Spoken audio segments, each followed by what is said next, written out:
yan. At syempre, lakipan po natin ng paggawa. So sa umaga pong ito, habang po tayo nakaupo, tayo ay humili ng gabay sa Panginoon upang bigyan po niya tayo ng kaisipang hindi nagmamataas, bagkus kasi kaisipang nagpapakumbaba, upang ang kanyang mensahe sa umagang ito ay malayang dumaloy at maintindihan ng bawat isa po sa atin. Tayo po sumaglit ang manalangin. Panginoon, maraming salamat po sa oras po na ito. Amin po itinataas sa inyo ang aming mga sarili na ang iyong mensahe na ibibigay po sa amin sa pamamagitan ko, gamitin mo namin akong instrumento, gaya ng sinabi ni Apostol Pablo sa aklat ng unang Korinto. Huwag ako ang mangaral kundi ikaw, huwag akong mangaral sa dulong ng tao, bagkus mangaral ako sa pamamagitan ng banal na Espiritu upang ang salita mo ang siyang tumimo, manatili sa puso ng bawat isa po sa amin. Tulungan mo kung gumamit ng mga salitang madaling maintindihan, maliwanag na maiintindihan maging ng grade 5 student. Dalangin po namin, Lord, na malinaw na makita po namin ano yung mensahe mo sa amin sa umaga po ito.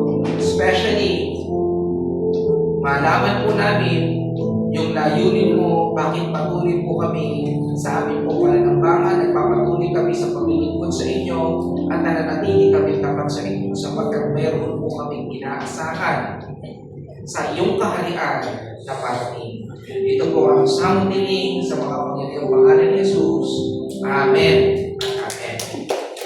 2026 na po ngayon at gaya po ng nakagawian sa ating pong congregation, tayo po ay every Sunday tatalakay ng isang topic sa series na ating pong sinusundan mula po sa main chapter sa The Lord Reigns na ibinaba po sa atin ng ating bishop bilang head pastor ng The Lord Reigns. At ating pong pag-aaralan ang patungkol sa kingdom in waiting. Right? So, the kingdom in waiting. Ang kaharian na naghihintay sa bawat isang puso.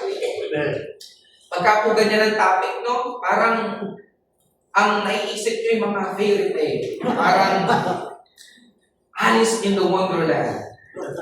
Alam nyo, dun sa mga dati nang nakakarinig sa akin dito, alam niyo na yung lagi kong sinasabi, sa totoo lang po talaga, yung mga fairy tale na babasa nyo sa libro, na inyo pong napapanood na ginagawa ng Disney, ginagawa ng iba't ibang mga production companies, walang sinabi yan doon sa kung ano yung mga nakasulat sa Biblia. Kung hindi nyo pa po alam yan at hindi kayo naniniwala, basahin nyo ang Biblia.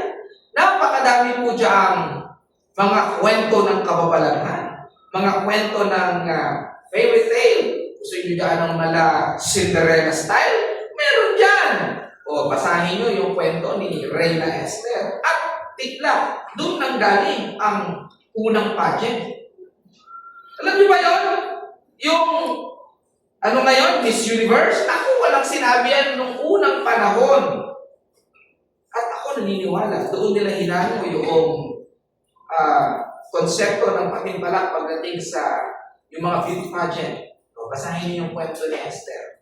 Yun yung panahon na ang hari ng imperyong Persia ng panahon po na yon ay naghanap ng susunod na queen. Ngayon sa atin, yung title ng Miss Universe Queen ay title lang eh. Di ba may corona? Noong unang panahon talagang hinanap doon ay Reyna. Kasi yung Reyna po ng hari ay hindi na karapat-dapat. So naghanap sila ng next queen.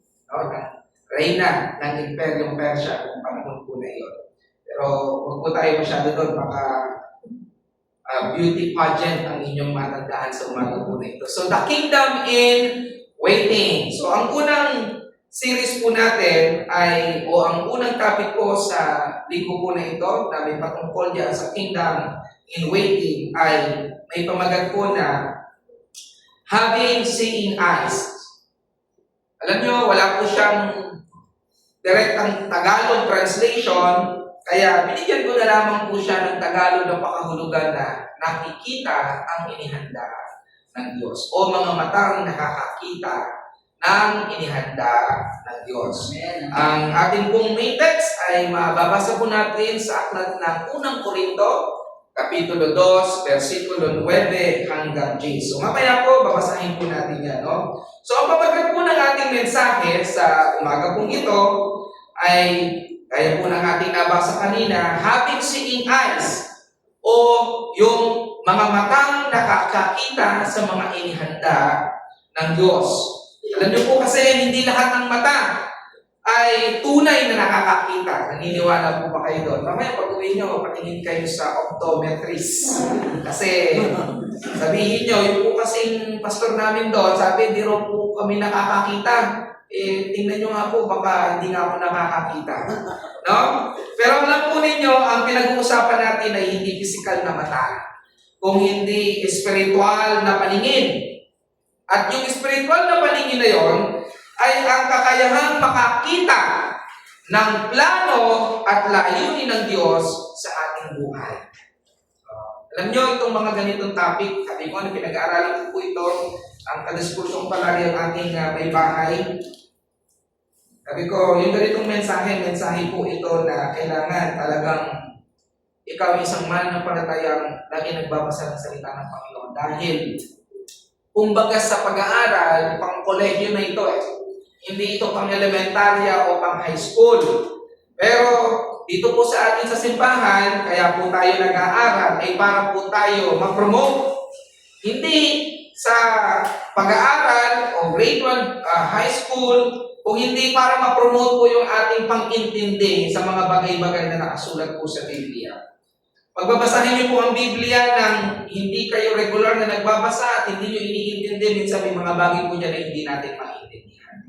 Kaya isa po sa topic na iniiwasan o hindi maintindihan ng maraming mananampalataya sa panahon po natin ngayon ay bakit ka ba ako linggo-linggo sumisimba? Bakit pa iniiwanan ko na ngayon yung dati kong ginagawa? Dati akong chick boy, no? Dati akong sugarol.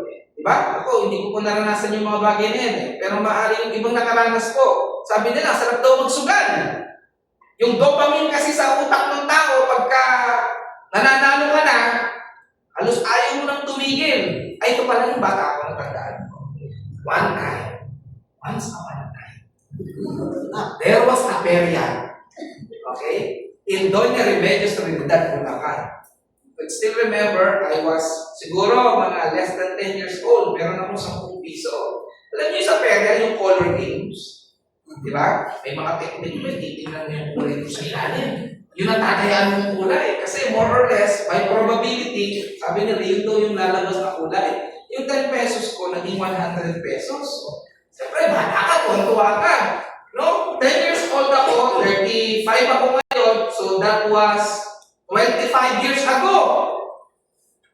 100 pesos noon, 25 years ago, malaki na. Baka sa panahon natin ngayon, factoring in inflation, baka nasa 1,000 pesos na yun. So, ako. Uwi ako doon sa nanay ko. Bisita lang kami doon sa lolo at lola ko noon. Sabi ng lolo at nanay ko, huwag ka na bumalik doon. Matatalo lang yan ulit. Siyempre, bata ka. Yung dopamine nandun pa, hindi ko pa alam yung dopamine. Ang alam ko lang nun, betchin. Dopamine. Yung dopamine, yan po yung chemical na inilalabas ng utak mo. Pag-aralan po niya sa human psychology, yan yung chemical na inilalabas sa utak mo kapag ka sumasaya ka sa isang bagay na ginagawa mo. So, syempre, mataas pa yung dopamine, bata ka, bumalik ako sa pera. Yung 100 ko, bumalik sa 10 piso. Kasi bakit? Sa susunod, natalo na ng natalo. Tapos sumubok na ako ng ibang mga laro doon. Yung may iniit siyang pera. Yung bangkero, kabit ang kabit. No? So, mga bagay na inilaan ng Diyos po sa atin o mga planuhin ng Diyos sa buhay po natin naman sa hindi po natin makikita, no? Kung ang ginagamit lang po natin ay yung ating physical na mata. Kaya sabi ko nga po, itong umaga pong ito, hindi patungkol sa mga physical na mata ang ating pag-uusapan, kundi ang pag-uusapan natin ay ang spiritual na paningin. ang kakayahang makita ang plano at layunin ng Diyos sa ating buhay. Yun ang very reason bakit po talaga tayo nagpapatuloy na manampalataya at bakit po natin pinangahawakan yung sinasabi doon sa aklat ng pahayag na ang manatiling tapat hanggang wakas ang siyang maliligtas. Bakit tayo nananatiling tapat? And nung binabasa ko nga po ito, dahil ang sumulat po nito ay our very own Bishop Roel Villamayor, isang matagumpay na profesional, isang certified public accountant. Ang alam ko, siya ay once an employee of an auditing firm, international auditing firm sa Middle East. Pero nang tinawag siya ng Panginoon, bumalik ng Pilipinas at ipinagpatuloy ang gawain po dito sa Pilipinas. Merong offer abroad, specifically sa United States of America. Meron silang chance para magkaroon ng mga material na bagay na inaasam natin lahat. Pero yun po ay kanyang tinalikan dahil alam niya na merong pagtawag sa kanyang Panginoon. Ibig sabihin, ginamit ni Bishop Roel o ng ating head pastor ang kanyang spiritual na paningin. At nakita niya yung plano at layunin ng Diyos sa kanyang buhay. Imagine from this individual or maybe yung ibang mga kabahagi ng gawain noon, from few people, at pag tayo po ay nagkakaroon ng national gathering, I can still remember, before the COVID pandemic strike, nagkaroon tayo ng national gathering noon sa Coleta Asulom. Sino naka-attend noon? Thousands of people attended. So from a leader, ay nagkaroon ng iba pang mga leaders, ibang pastors. Imagine that multitudes na sumunod because mayroong isang tao na nagsakripisyo. Sa halip na material na bagay, nakita niya yung plano ng Diyos at layunin ng Diyos sa kanyang buhay. At up to now, hindi niya sinasabi na huwag ka nang mag-aral, huwag kang magnegosyo, huwag kang magtrabaho, hindi niya sinasabi yan. Ang ipinapangaral po natin dito ay yung tamang pamumuhay. Marami pong Kristiyano lang kasabihan, Kristiyano lang paglinggo, kasi yung pamumuhay mo sa labas, iba. O, Kristiyano kasabihan, gumagawa pa rin ng masama, kapalit pera. Hindi ko po sinasabi yung patungkol doon sa ibig sabihin pa, mali yung ginagawa. Mali po talaga, kapag ka ipinagpapalit natin yung ating moralidad, pagka ipinagpapalit po natin yung salita ng Diyos, ibig sabihin, sinasabi ng Diyos, huwag mo itong gawin pero ginagawa mo pa rin.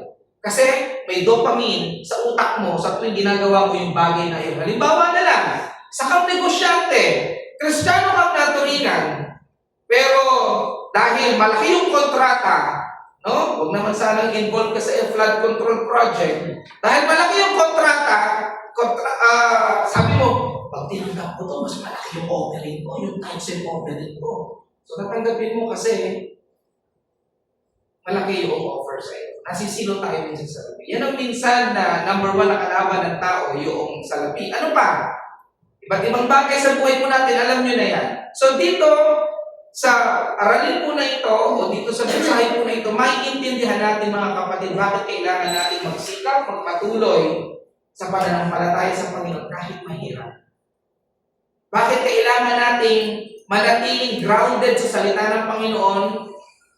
At bakit mo kailangan magtiis hanggang wakas?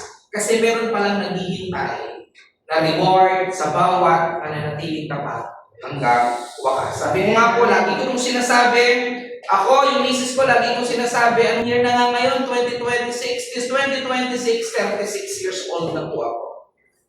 Medyo bata pa, nasa prime age pa ako. Pero sabi ko nga dito before, nung mga 27 anyos ako, pag ang harap ko 40 years old, talagang ang taas ng tingin ko. Pili ko talagang matanda siya, kailangan todo opo ka, di ba? Kasi matanda talaga.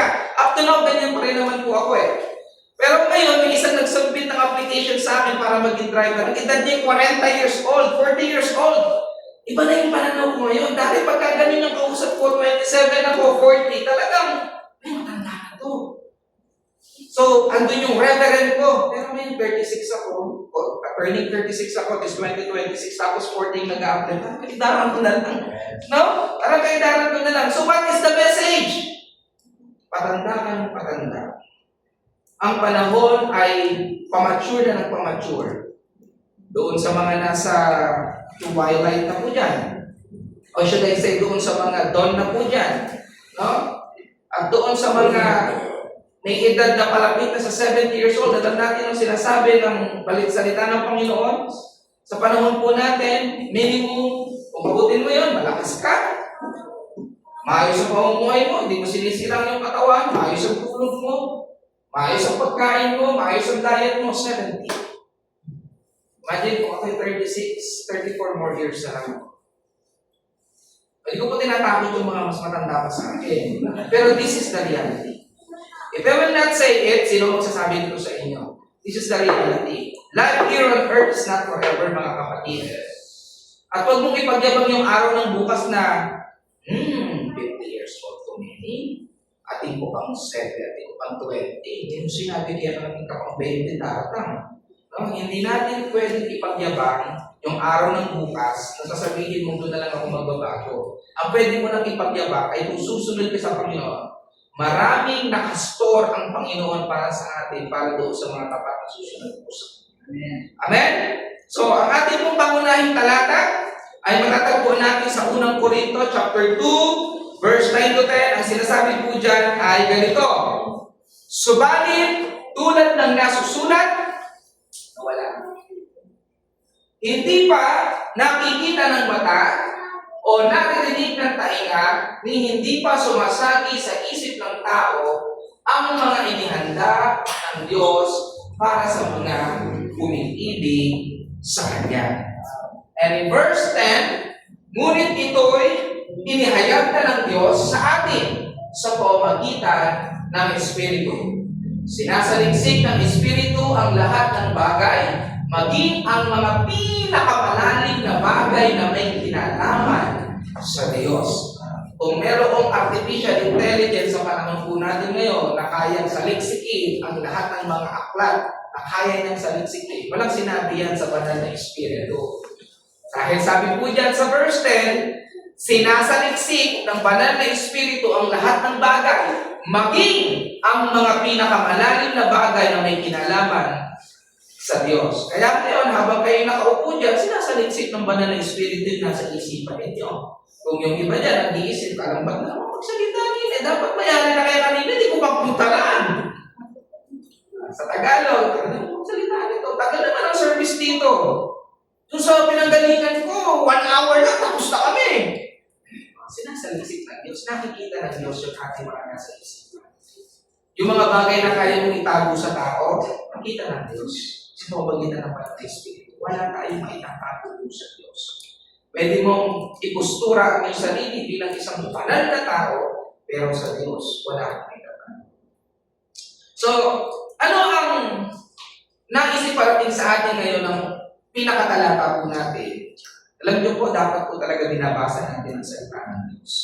Kasi para malaman mo ang layunin ng Diyos sa iyo, dapat ikaw mismo binasa ka sa salita ng Diyos. Hindi po maaari na nalalaman mo lang ang salita ng Diyos kapag ikaw ay dumadalo paglinggo. Hindi po pwede yung pagbabasa mo ng Bible dahil lang sa screen pag Sunday. Walang ganon. Sometimes hindi ka po umaattend ng Sunday. At every Sunday na umaattend ka, inaantok ka pa. Yung iba natutulog pa. Few verses na nga lang yung nababasa mo pag Sunday, tapos gusto mong malaman ang plano ng Diyos sa buhay mo. Alam nyo, karamihan po sa sakit, problema ng tao dahil sa kamangmangan po natin sa salita ng Diyos. Sabi po ng salita ng Diyos, my people perish because of lack of knowledge. Ang aking mamamayan, ang aking bayan ay napapahamak dahil sa kawalan ng kaalaman. Alam niyo po, pag sinabing kaalaman, iba yung kaalaman sa wisdom. Alam niyo po bang may pagkakaiba ang knowledge sa wisdom? Ang knowledge, yun yung bagay na makukuha mo kung ito yung sasaliksikin mo at pabasahin. Sabihin yung bagay na malalaman mo kung ito yung aaralin. Yung wisdom naman, yun yung application nung nabasa mo. Paano kung magkakaroon ng wisdom kung wala kang nabasa? Kaya mapapalad yung mga bata pala nakakilala na kasi meron pa kayong chance ang makabasa. O Doon naman sa mga ngayon pala nakakilala, talagang ganun po talaga. Dahil ngayon lang natin nakilala ang Panginoon, kahit malabo ng iyong mata, talagang pilitin po natin aralin ang salita ng Panginoon. Anyway, this time, marami ng paraan para yung salita ng Diyos ay malaman mo. Alam niyo po ba na kung ikaw ay may internet, marami ng application ngayon sa Bible? Mag-download ka ng Bible, meron na siyang audio version.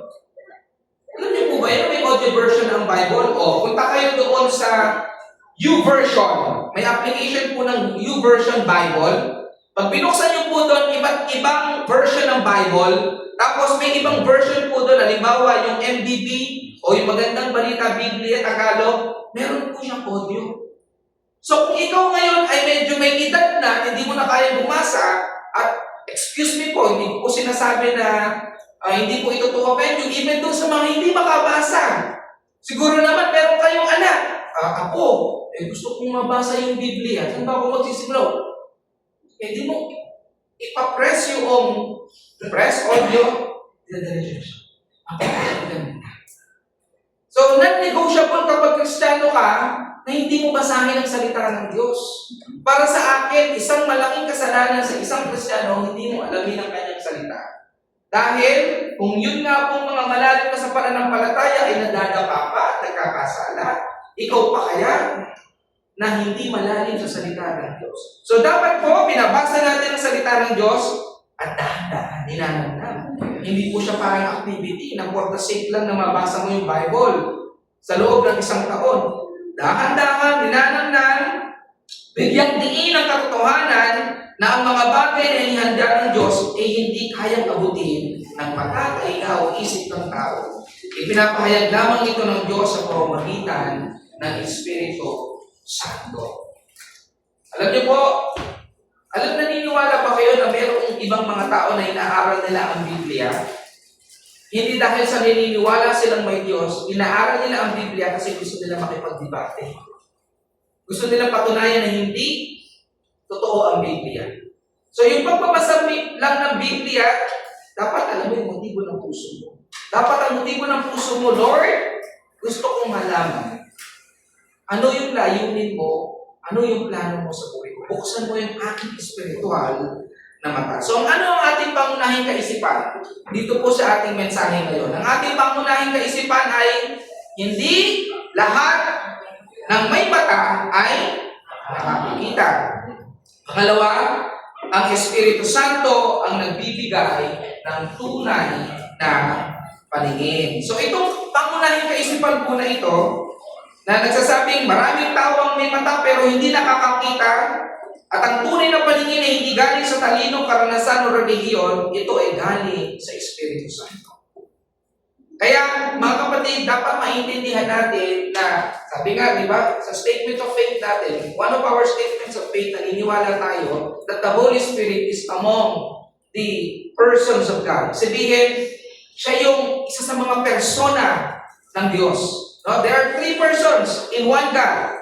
God the Son, God the Father, and God the Holy Spirit. At tandaan natin, yung banal na Espiritu, yan yung sinabi ng Panginoong Yesus habang siya umaakyat doon sa alapaap na sabi niya, isusubo ko sa inyo ang banal na Espiritu at siya ang magpapaalala at magtuturo ng lahat at itinuro ko sa inyo. So this present age, no, bagamat andyan ang Ama sa langit, andyan ang Panginoong Yesus. Ang sabi ng Panginoong Yesus din, kapag kayo nagkamatipon sa aking pangalan, kahit dalawa lang kayo, tatlo lang kayo, nandun ako sa inyong kalagitnaan. But more so, maging sensitive po tayo sa banal na Espiritu. Nandiriyan siya, na pwede po natin tawagin at panalanginan. Hingin natin sa kanyang Panginoon, through your Holy Spirit or banal na Espiritu, buksan mo yung aking spiritual na mata. Gusto kong makita yung plano mo at layunin mo sa aking buhay. Alam nyo, yung plano at layunin sa buhay, yan yung isang struggle ng tao. Marami sa atin, especially yung mga nagsusuicide, wala na silang makita ang layunin at plano ng Diyos sa buhay. Kaya, nagagawa nila kitlin ang sarili ko nilang buhay. O maraming tao ang gigising sa umaga, paborito. Kasi hindi niya alam yung gagawin niya sa araw na yun. Subukan mo na wala kang plano, talagang walang direksyon ng iyong buhay. Practical tip, hindi po talaga po pwede na sa isang araw wala kang plano. As much as possible nga, kung gusto mong magamit ang iyong oras ng tama, dapat meron kang plano. Daily, weekly, monthly, yearly. Isa nangangarap ka, gusto kong magkabahay. Diba? Sarap magkaroon ng sariling bahay. Pero ang problema sa'yo, hanggang gusto ka lang. Wala kang plano. Paano mo gagawin? Practical application. Gusto mong magkaroon ng bahay. Okay yun. Picture out. Gano'ng kalaking bahay ba yung gusto mo, kapatid? Ilang kwarto? May parking lot ba yan? Saan lugar mo yan gustong mabili? Dapat ganun. Magkano ba yung halaga ng bahay na gusto mo? Dapat ganun. Hindi mo pwede gusto ko po ng bahay tapos binigyan ka ng bahay doon sa kabundukan. Ayaw mo naman. Sabi ng Lord, di ba sabi mo gusto mo ng bahay? Grabe ganun. Pero bakit naman dito sa bundok ka? Sabi ni Lord kasi sa'yo, hindi ka kasi specific. Oh, sabihin mo, Lord, gusto ko ng bahay doon sa sarili kong bayan. O, saan ba yung bayan mo? Gano'n ka lang ilang square meters? Dapat specific. O, pag meron ka na lahat ng specific details ng bahay mo, isipin mo ngayon, Lord, para makuha ko ito, dapat may ganito akong income. So, ano na yung details? Anong trabaho ang papasukin mo? Anong negosyo ang papasukin mo? Magkano dapat ang ipon mo araw-araw? O sa isang linggo, sa isang buwan? Dapat ganon. Marami dito sa atin, hindi tayo time-bound sa mga plano po natin. Alam niyo, sa pag-aaral, may tinuturo po sila pag ikaw ay magpaplano. Dapat, smart. Ano yung smart? Specific. Measurable. Attainable. Ano yung letter R? Realistic. Ano man di realistic? Gusto mo ng bahay doon sa buwan. Hindi realistic yun. Letter T, time-bound. Dapat may oras. Nung ako po bago maging abogado, sabi ko sa Lord, Lord, kailangan 2018, abogado na ako. Time-bound. 2018, abogado na ako. Time-bound. Di ba? Time-bound. Minsan hindi po natin makita yung plano ng Diyos sa ating buhay kasi ang ginagamit po natin yung sarili po natin. Yung sarili po nating mata, yung sarili po nating panlangka. You know what, mga kapatid, yung mga bagay po na yan po yung standard ng mundo. Pero hindi na po tayo mga taga-mundo. Alam niyo ba kapag ikaw ay tunay na mananampalataya sa Panginoon, hindi ka na taga rito sa mundo. At sabi po ng Biblia, you are just now a sojourner. Dumadaan ka na lang dito sa mundo. Kasi meron po talagang kingdom in waiting para sa mga sumasampalataya sa Panginoon. Alam ko, itong message po na ito is something, sabi ko nga po, na hindi po pwede sa mga bagong mananampalataya dahil baka makadinig kayo ng mga bagay na kingdom in waiting, sojourner, hindi na ako pala taga-rito sa mundo. Kung hindi ako tagalangin, teka, kumaya, ang kulto yata itong pinasok ko. Hindi po tayo kulto. Nasa Biblia po yan. Pag ikaw ay mananampalataya, dapat mong maintindihan na dumadaan ka lang dito, mga kapatid, sojourner ka lang.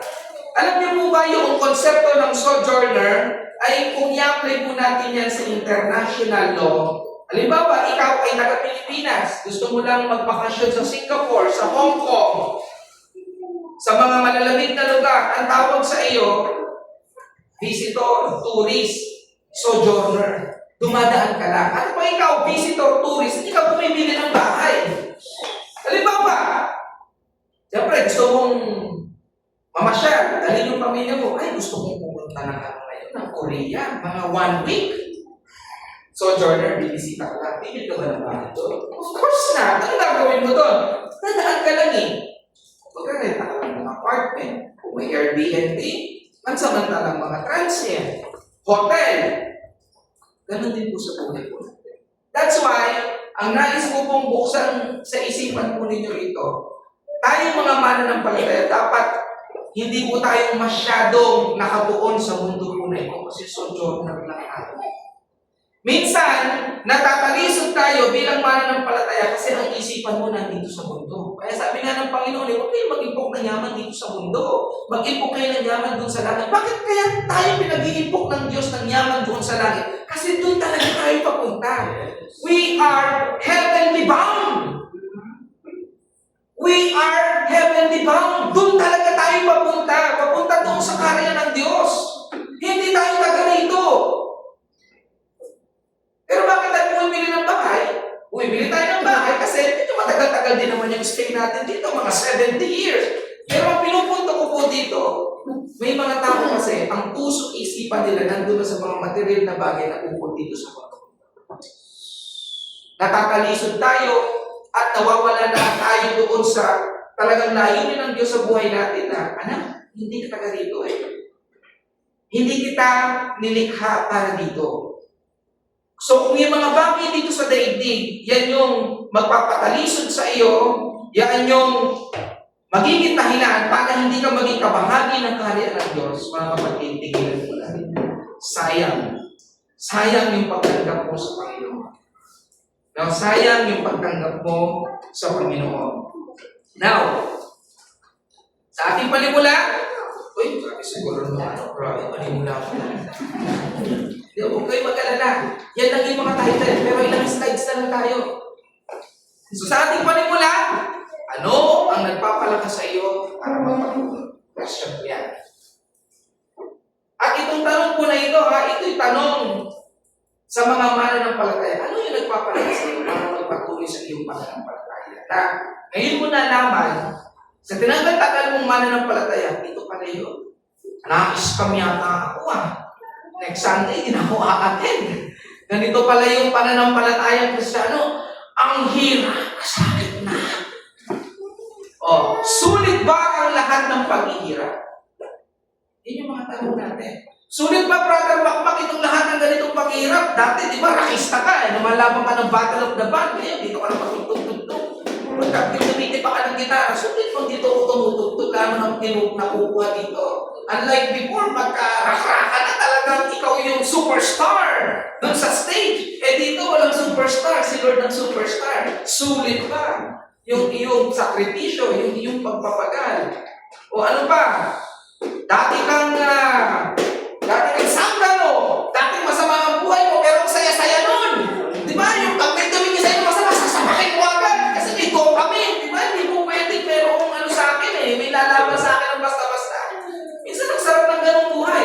Pero nakilala mo si Kristo. God bless you. Siya parang gano'n yung buhay natin. God bless you. Sulit ba yung mga ganoong paghihirap at pagtitiis natin? Sulit ba yung hindi mo magawa yung gusto mo? Ba, napapakagat na abita na lang. Sulit ba yung lahat ng ating paghihirap, mga kapatid? I'm telling you, sulit po. Sulit. Basta, focus ka doon sa plano ng Diyos sa buhay mo at gamitin mo yung spiritual na mata mo. Pag yung physical na mata mo ang yung gagamitin, mahihirapan ka. Pag bumili ng bagong TV yung kapitbahay mo, pag yung mata mo ginamit, mahihirapan ka. Pag lumalaki yung bahay ng katabi ng bahay mo, lumalaki, yung inggit na inggit ka, tapos ang dami-dami niyang sasakyan, tapos nagkagalaiti ka, ikaw naka-ano ka pa rin? Naka-tawag dito? Hindi. Meron, naka-BTEC ka pa din, yung katabi mo, naka-BMW na. Sabi nila sa'yo, BTEC na yun, hindi, bitikleta yung dito sa BTEC. Diba? Kala niyo, Honda BTEC, no? Hindi, bitikleta. Bitikleta ka pa din. Tapos, yung nanggagalaiti ka, tinanong mo, friend, hindi mo talaga kaya eh. Ano bang susi? O kaya, ang negosyo ko, makasang, ba? I mean, I'm not saying na ako ng mayaman ay gano'n. What I'm saying is, alam niyo po kapag ikaw ang gustong-gusto mong material sa bagay, mas lapitin ka ng Diyos. Ako naniniwala sa mundo kong ibabaw, kung hindi ka gagawa ng kasalanan, hindi ka totally talaga yagakan. Somehow, along the way, you will have to compromise. Diyan po tayo tinitrain sa church. Mga kapatid, kung ikaw ay hinihikayat na mag-compromise kapalit ng material na bagay, ayaw mo. sojourner ka lang. May pangako naman po ang Diyos sa atin na hindi niya tayo pababayaan, iiwan man.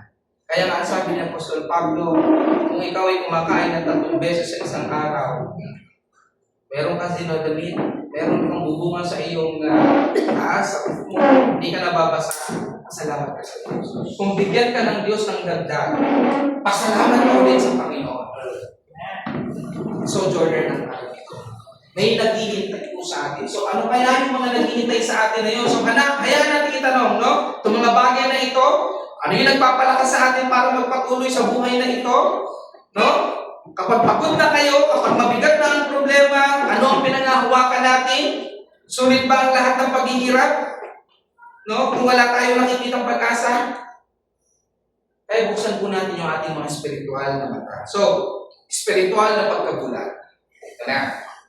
Ano ang ating text dyan? Text natin is 1 Corinthians 2:14. Sapagkat ang taong hindi nagtataglay ng Espiritu ay hindi kayang tumanggap ng mga kaloob mula sa Espiritu ng Diyos. Para sa kanila, kahangalan ang mga iyon at di nila nauunawaan sapagkat ang mga bagay na espiritual ay mauunawaan lamang sa parahaming espiritual. Kaya sabi ko nga po sa inyo mga kapatid, magpakalatin po kayo. Hindi nyo maintindihan yung sinasabi ko dito, well, that is the sign. Baka mababaw pa tayo sa ating Panginoon. Kasi hindi natin makita yung mga spiritual na bagay. Baka hindi tayo ginagabayan ng Espiritu. Bakit hindi tayo ginagabayan ng Espiritu? Kasi mababaw pa. Sabi mo, sabi mo, malalim ka na. Hindi ikaw yun. Pero kung ikaw yun, mga kapatid, Jesus call, magpakalalim tayo sa pananampalataya. Para magawa mo, maiwasan mo yung kompromiso sa buhay mo na ito. Sinasabi ng Biblia na ang tao hindi pinapatubay ng Espiritu ay hindi tumatanggap ng mga bagay ng Diyos. Maaaring religyoso ka. Maaaring palasimba ka. Ngunit maaari pa rin bulag sa espiritual na katotohanan.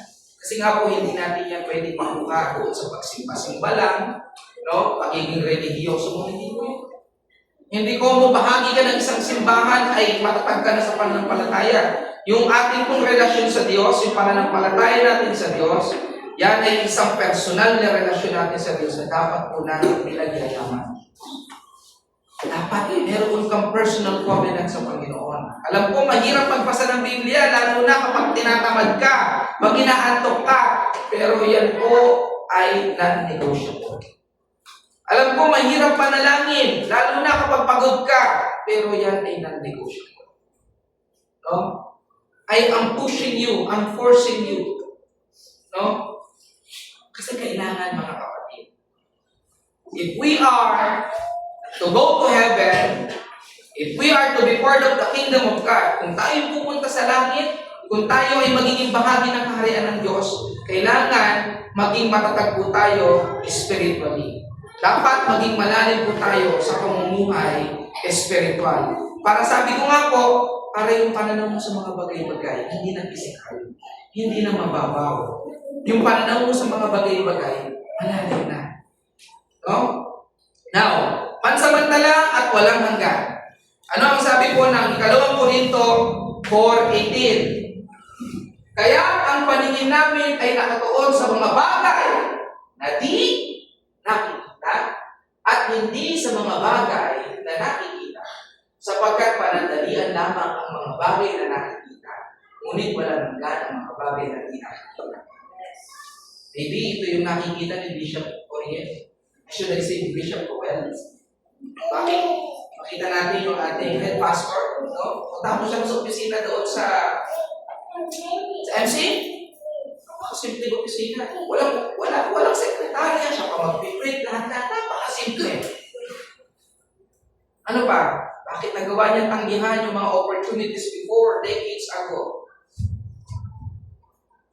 Being the head pastor, no? Pinamumuhay po niya yung isang buhay na dapat po natin tularan.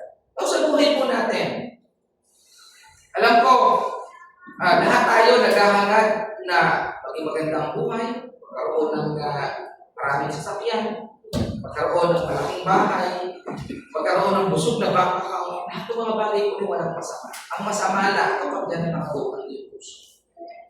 At ang sinasabi po ng Biblia, itong mga bagay na ito na nakikita ng ating mga mata, yan ay pansamantala, panandalian lamang. No? Ngunit walang hanggan ang mga bagay na tinakita ng mata na pisikal. Yung hindi nakikita na daigdig. At minsan hindi tayo maintindihan ng mga taong nandito sa daigdig, yung mga hindi pa mananampalataya. Ba't mo ginagawa yan? Ba't mo ginagawa yan? Bakit kayo nagsasayang ng oras? Bakit kayo nagbibigay ng kung ano-ano dyan? Sayang yung oras ninyo. Ano yung praise the Lord na yan? Ang okay ninyo. Hindi nila maunawain yan, mga kapatid. Kasi hindi bukas ang kanilang spiritual na mata. Pero tayo, na bukas yung ating spiritual na mata, nauunawaan at naiintindihan po natin yung rason. Bakit tayo pumupunta linggo-linggo sa simbahan? Bakit tayo nagbabasa ng salita ng Panginoon? Bakit tayo nananalangin? Kasi bukas yung ating mga mata. No?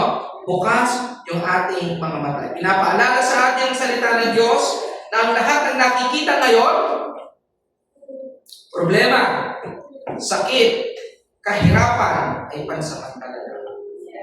No? Ngunit ang mga bagay na hindi nakikita, ang mga bagay ng Diyos ay walang hanggan. Now, kanina sabi ko, ang katulong natin para po maintindihan natin ang mga bagay na ito at makita natin yung mga bagay ng Diyos ay ang Espiritu Santo. So, puntahan natin ang Espiritu Santo. Ano ang sabi ng Romans chapter 8:6? Ang pagsunod sa hilig ng laman ay nag-aatin sa kamatayan. Ngunit ang pagsunod sa Espiritu ay nagdudulot ng buhay at kapayapaan. So, alam nyo, dito sa verse na ito, pinagpipili tayo. No? Susunod ba tayo sa hilig ng laman? Nang sabi po dyan ay naghahatid ng kamatayan? O susunod tayo sa banal na Espiritu na nagdudulot ng buhay at kapayapaan? So kapag ang Espiritu Santo ang namumuno sa ating pong mga buhay, may kapayapaan, no? Kahit may bagyo. Ano pa? May buhay kahit may kahirapan.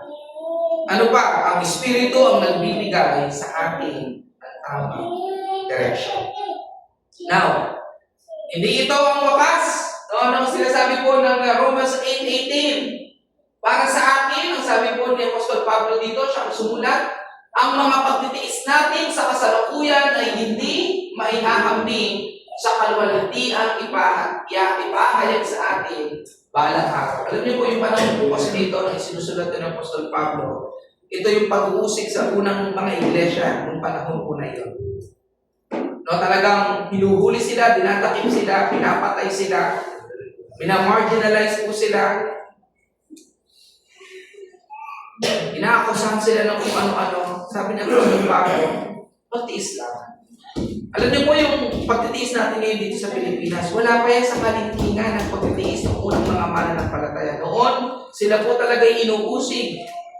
Kailangan nilang pumunta sa iba't ibang mga bansa, sa iba't ibang mga lugar, iwanan ang kanilang bayan para lamang po tumakas doon sa mga pag-uusig. Sa panahon natin ngayon, sa Pilipinas, hindi naman ganun eh. Ang kalaban lang natin dito sa Pilipinas, alam niyo ano? Sarili natin. No, nagtitiis ka na hindi matulog ngayon kasi kailangan mong makinig ang salita ng Panginoon. Pero noong unang panahon po, hindi talaga sila literal na minsan siguro natutulog kasi nag-aabang sila kasi makamandyan na yung mga papatay sa kanila. Pero ang sabi niya Apostol Pablo sa kanila, sabi niya para sa akin, ang mga pagtitiis natin sa kasalukuyan ay hindi maiyambing sa kaluwalhatiang ipahahayag sa atin balang araw. So ano ba yung hinaharap na kaluwalhatian? Ano ba yung ipinapangako sa atin kapag tayo ay susunod? Eto, sabi po ng 1 Corinthians chapter 15, verses 42 to 44 ay ganito. Ganyan din sa muling pagkabuhay ng mga patay. Ang inilibing ay mabubulok, ngunit hindi mabubulok kailanman ang muling buhay. Walang karangalan at mahina ng ilibing, marangal at malakas sa muling pagkabuhay. Inilibing na katawang pisikal, muling mabubuhay bilang katawang espiritual. Kung may katawang pisikal, mayroon din katawang espiritual. Alam niyo kapatid, ito yung na naghihintay po sa atin. Sulat ni Apostol Pablo sa mga taga-Korinto, hinihikayat niya silang magtiis, hinihikayat niya silang magpatuloy, hinihikayat niya silang mamuhay ng tama, hinihikayat niya silang mamuhay ayon sa Espiritu, kasi ito yung reward, mga kapatid. Tunay po ito. Sabi ko nga, no, kung may mga Disney movies na may pagka-sci-fi or may pagka-fairy tale, sabi ko nga, ang Biblia punong-puno. Imagine, sinasabi mismo ng Biblia, magkakaroon po ng muling pagkabuhay. Doon sa mga mananatiling tapat na wakas. Mamamatay itong pisikal na ating katawan na ito. Ililibing ka 6 feet below the ground. O namatay kang mahirap, o namatay kang hindi mo nararanasan yung kalangian dito sa mundong ito. Kasi kung mararanasan mo yun, magko-compromise ka, pero nag-tiis ka, ito po yung naghihintay sa atin. Muli tayo buhay. Ito yung naghihintay sa atin. So ano yung kapaligtaran ng hindi ko muli bubuhayin? O di, kamatayan mo na.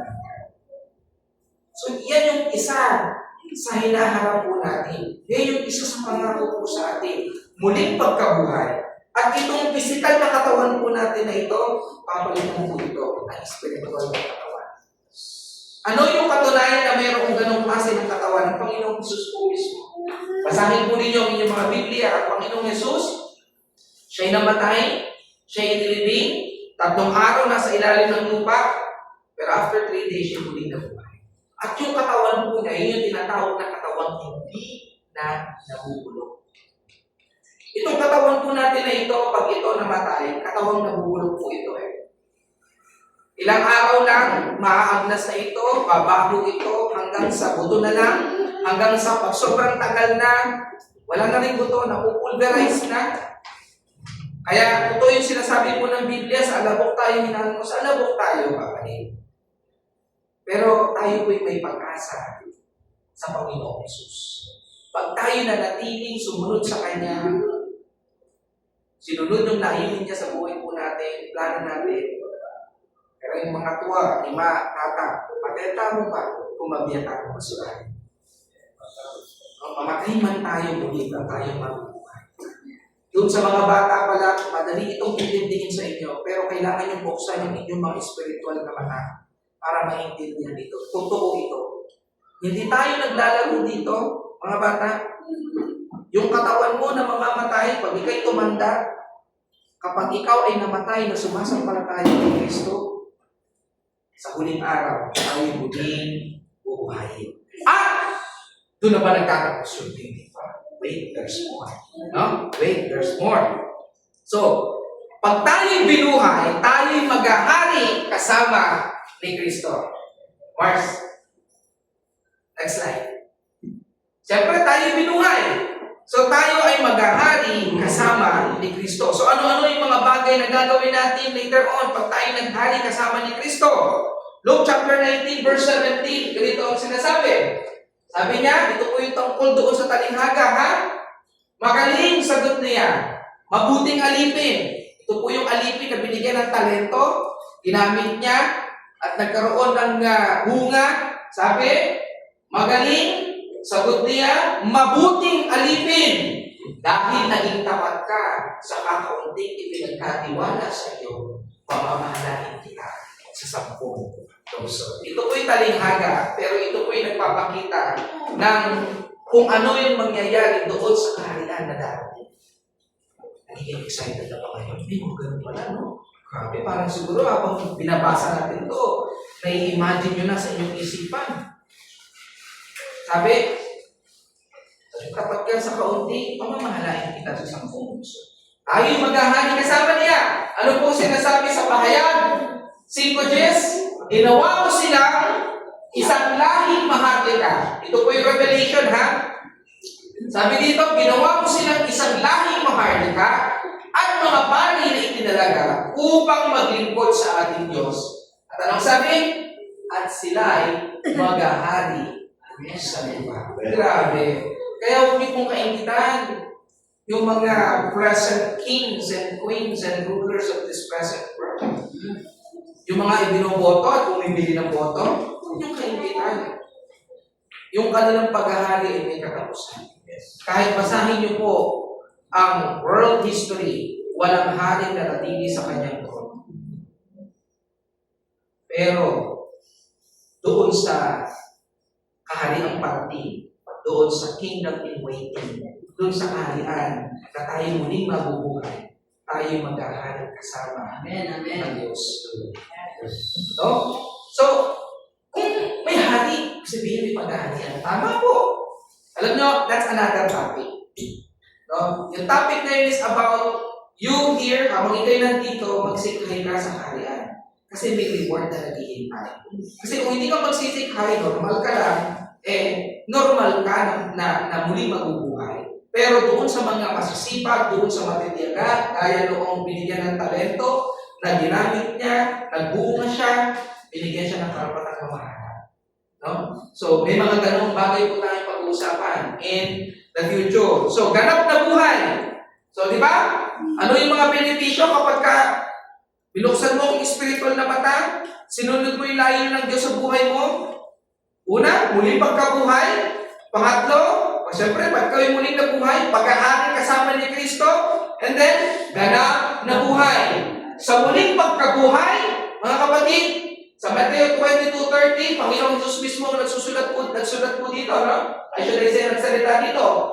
Ang mga tao ay hindi na mag-aasawa, sila ay magiging tulad ng mga anghel sa langit. Ang Panginoong Jesus po mismo nagsabi dito. So kung magtatanong ka, anong buhay naman po yung maghihintay sa amin, sa kaharian ng Diyos? Sabi ng Diyos, ay magiging tulad ng mga anghel. Kaya mga kababaihan, hindi na kayo tama. At tayo, pantay-pantay na doon sa kaharian ng langit. No, wala nang tama, wala nang mali. No. Salamat po, Panginoon. Malungkot ba yun? No? Kasi bakit? Lahat na yung buhay po natin doon. Wala nang sakit. No? Wala nang karamdaman. Wala nang problema. Wala nang korupsyon. No? Ganap na buhay. Magiging tulad tayo ng mga anghel. So, dalawang paraan ng pamumuhay. Diba? So, pipili po talaga tayo para makamit natin yung tatlong bagay na yon. Diba? Dalawang paraan ng buhay. Ang mga namumuhay ayon sa hilig ng laman ay walang pinapahalagahan, kundi ang mga bagay na ukol sa laman. Ngunit ang mga namumuhay ayon sa Espiritu ay nagpapahalaga sa mga bagay na espiritual. So, ito, ano ba yung mga bagay na espiritual? Next. Ang mga bunga, yung isa. Mga gawa ng laman. Ito po yun. Hindi natin makakamit yung tatlo kanina. Ulit pagkabuhay, paghahari kasama ng Diyos, at saka yung ganap na buhay na magiging tulad tayo ng mga anghel kung ito yung ating ginagawa. Hindi ko po ito sinasabi, ha? Sinasabi ito ng Biblia. Ito'y warning po sa atin. Ang sabi po ng Galatians chapter 5 verses 19 to 21, take note of these verses. Hindi maikakaila ang mga gawa ng laman, pakikiapid, kahalayan at kalaswaan, pagsamba sa Diyos-Diyosan, pagkukulang, pagkabuot, pag-aaway-away, pagseselos, pagkakagalit at kasakiman, pagkakampi-kampi at pagkakabaha-bahagi, pagkainggit, pagpatay, paglalasing, walang habas na pagsasaya at iba pang katulad nito. Muli ko kayong binabadaan. Anong sabi dito? Highlight natin ito. Ang gumagawa ng mga ito ay hindi magkakaroon ng bahagi sa kaharian ng Diyos. Take note of this, mga kapatid. Kung ako sa inyo, kung meron kayong ipapa-frame, ilalagay sa frame, ito ang ilagay niyo sa frame. Tapos, bago ka magtrabaho sa umaga, titignan mo muna yan. Ano nga itong mga bagay mo dapat? Kasi ito yung focus natin, mga kapatid. Dapat maging bahagi tayo ng bahagi ng Diyos. Kasi pag ginagawa natin ito, walang bahagi sa kaharian ng Diyos. Sayang naman. Nakilala mo na ang Panginoon. Tapos hindi mo magiging bahagi. Hindi ako nagsabi niya ng salita ng Diyos. So, yan yung mga gawa ng laman. Ano naman yung gawa ng Espiritu? So, kung hindi natin yung gagawin, ano ngayon? Yung mga dapat po natin gawin. So, kung ang Espiritu yung nasa atin, ito naman ang mga bagay na dapat po natin ginagawa. No? Galatians chapter 5 verses 22 to 26. Ang bunga ng Espiritu, subalit ang bunga ng Espiritu ay pag-ibig, kagalakan, kapayapaan, pagtitiyaga, kabaitan, kabutihan, katapatan, kahilahunan, at pagpipigil sa sarili. Walang batas laban sa mga ganito, at ipinako na sa krus ng mga nakipag-isa kay Kristo Jesus ang kanilang laman at ang masasamang hilig nito. Kung binigyan tayo ng buhay ng Espiritu, mamuhay rin tayo ayon sa Espiritu. Huwag tayong maging palalo, huwag nating galitin ang isa't isa, at huwag tayong mahigit sa isa't isa. So focus doon sa mga naka-underline, dapat yan ang ating ginagawa sa araw-araw. Pagpapakita ng pag-ibig, kagalakan, kapayapaan, pagtitiyaga, kabaitan, kabutihan, katapatan, kahinahunan, at pagpipigil sa sarili. So ano ngayon ang panawagan? Ang panawagan po sa atin ay ito. John 14:6. Sumagot si Jesus. Ako ang daan, ang katotohanan, at ang buhay. Walang makakapunta sa sa pagpunin. So, kailangan natin ng Panginoon Jesus sa atin. No? Now, ano ngayon ang invitation po sa atin? The invitation is, ito mga kapatid, dapat buksan po natin ang ating mga spiritual na mata at ibigay ang ating buhay sa Panginoong Jesus. So, sa ating pong panalangin, tumayo po tayo lahat. This is the prayer. Pwede natin i-flash dyan para mas malinaw. No? Panalangin po tayo na sabay-sabay po tayo. Panginoon, buksan mo ang aming mga mata. Alisin mo ang espiritual na pagkabulan. Tulungan mo kami makita ang iyong plano ng kaligtasan sa pamamagitan ni Kristo. Panginoon, maraming salamat sa umaga pong ito as we continue to worship you this morning. Alam po namin na may plano ka sa bawat isa po sa amin. What a great opportunity to start the year 2026 na alam po namin yung plano mo at layunin mo sa aming buhay upang hindi lamang to the rest of 2026 but rather to the rest of our life. Naman itong mensaheng ito, Panginoon, ay manatili sa puso't isipan po namin.